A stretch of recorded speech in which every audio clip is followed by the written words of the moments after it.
G'day guys, what's cracking? It's Ralph here, and today I'm talking to you about the H&Y REVORING Mark II. So I've done a previous video on it. Today I have an invention that is going to seriously make your head blow up with amazement. And here is the link to that if you want to go check it out. That's when it first came out, and they've done a whole heap of development. And what they've done with this, they got their REVORING, which you can adapt to any size filter on your camera, and then they've put a CPL filter on that, and then they've put a variable ND, which is neutral density filter, on that from 2 stops all the way up to 10 stops. I'd actually say 2 to 5, but we'll get into that shortly. All in the one, so it's all one unit, and here it is. Well, let's open it up, shall we? And it comes in this beautiful foam circular protective cover with a zip on the top. You pull it out and you will discover 2 lens caps. One lens cap is magnetic. It's quite a strong magnet. Has some foam in it, and this goes on the external part of the filter to protect it. So that's beautiful.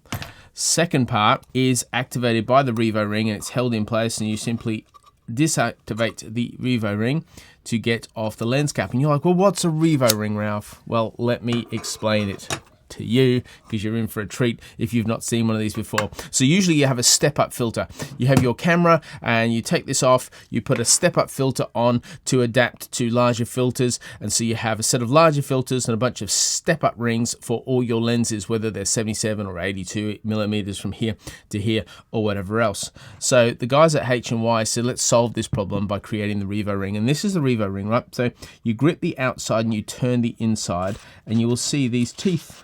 See that? These, it's like so James Bond or Transformers. Like.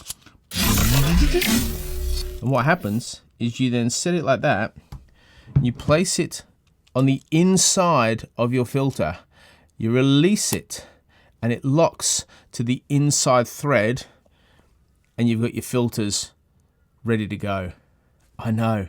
And you have a CPL, which is here, and then you have an ND, which is here. So you set your CPL, you set your ND, and let's go outside and have a look. Once you've got your filter on, is you set your CPL, and I've got lots of shiny rocks here.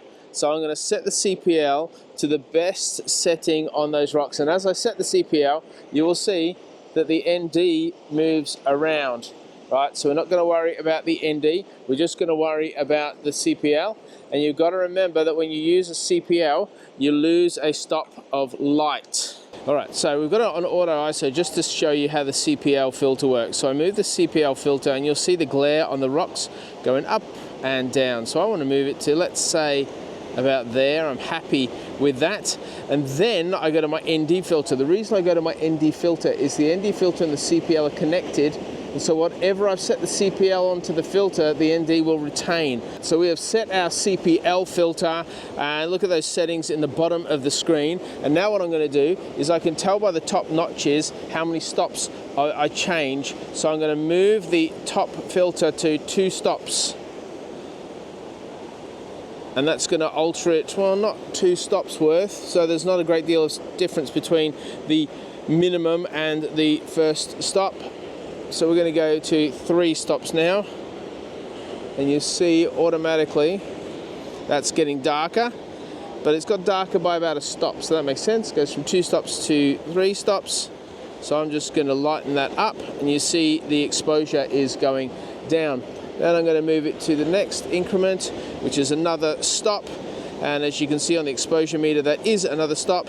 So I'm going to brighten that. And then I'm going to go to 5 stops, which is a small increment, and I need to brighten that as well. So it's all working really well. And then we have the option of an ND10. It's a neutral density filter of 10 that gives you 10 stops. It's for super long exposure in the light, in the daytime. But here's what is interesting. Watch this. I'm going to move it around, and you see what happens there? It kind of, as the lenses work together, they have this weird crisscross horizontal as they come across. And in my opinion, that just doesn't work.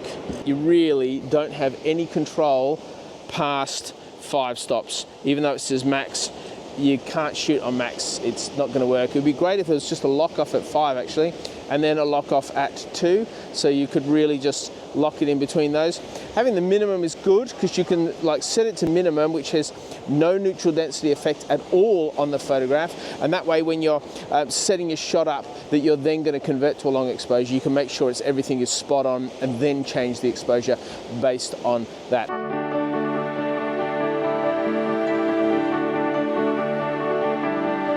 Now here's some photos that I've taken with this so you can see what sort of quality you can get out of it, what sort of long exposures and what you can do with the light.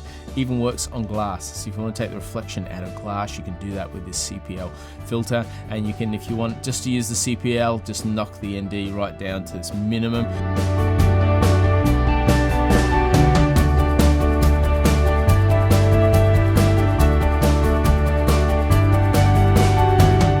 Now if you're using a 16 to 35 focal length and you see there's darkness in the corners, just check that you're not using a UV lens filter as well. If you are, take that off and you get much better results.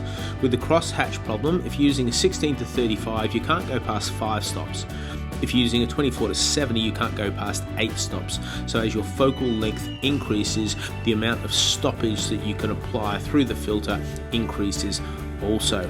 Hope this has been helpful. It's one of the challenges of ND filters, CPL filters, and focal lengths.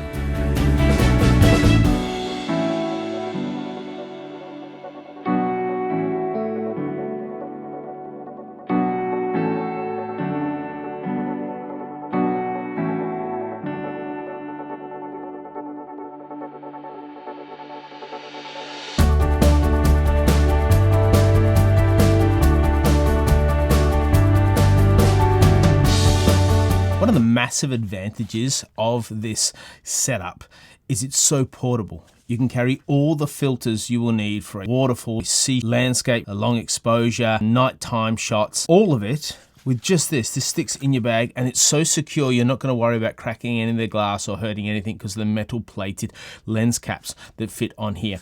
And then final thing to say before we wrap things up, this is the 67 to 82 mil range. If you have a lens that has a thread length that's shorter than 67, you can buy the smaller version, which will adapt nicely to that lens. But do keep in mind, if you have a less than 67 and a more than 67, look at a different solution, perhaps a step-up ring on the smaller lens to then use this from 67 up. Actually, that's a pretty good way to go. So you get 3 for the price of 1. What did you think? Let me know in the comments below. I'd be super keen.